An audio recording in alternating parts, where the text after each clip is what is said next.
Alright, it's been a couple of days since I posted a video to the channel, so I thought I'd do an update.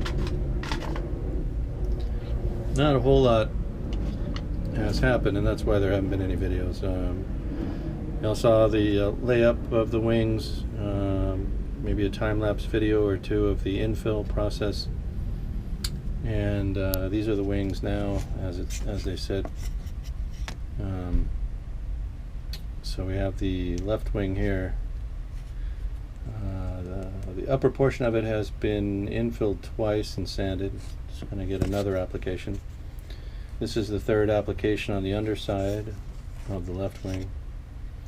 This is the second application to the upper wing on the right wing, and there's only been one application to the right wing underside.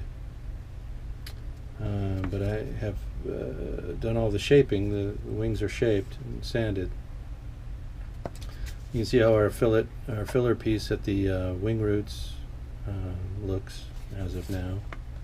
It's all sanded smooth. The wing tips, they look pretty rough, you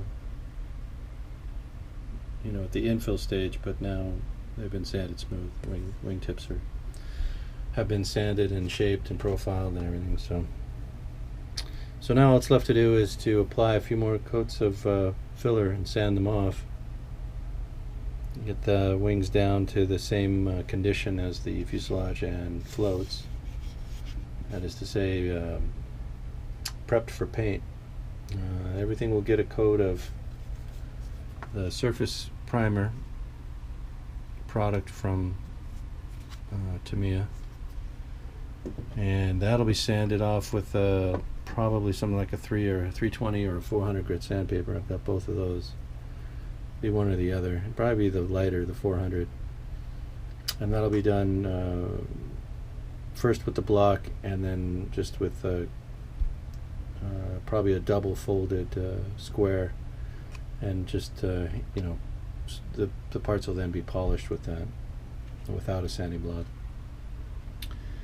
and then everything will get this overall flat white. This is also more or less, well, I use it as a primer, but that's the undercoat. That'll be the undercoat after the surface primer. That'll be the undercoat, and then we'll get the aircraft will get the overall racing white, and then that'll be masked for the coral blue accents, color accent painting. That'll happen.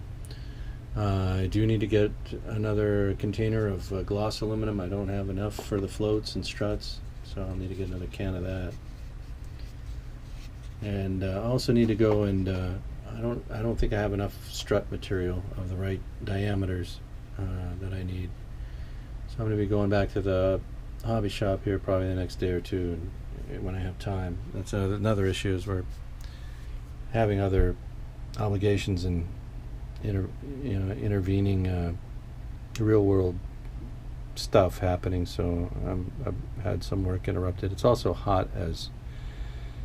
been as hot as hell the last week. We were in the middle of a monsoonal heat wave, and the humidity is awful, and you know, coupled with humidity, it's my least favorite thing. But anyway, this is where we're at. As you can see, there has been some progress, just not much to show. You know, I don't think anybody wants to sit and watch me sand this stuff for 20 minutes. I'm not going to do that. We'll get to the assembly part. Things will move rather quickly once everything is prepped for paint and we can start doing all that. So for now, it's just going to be these little updates, probably. All right, later.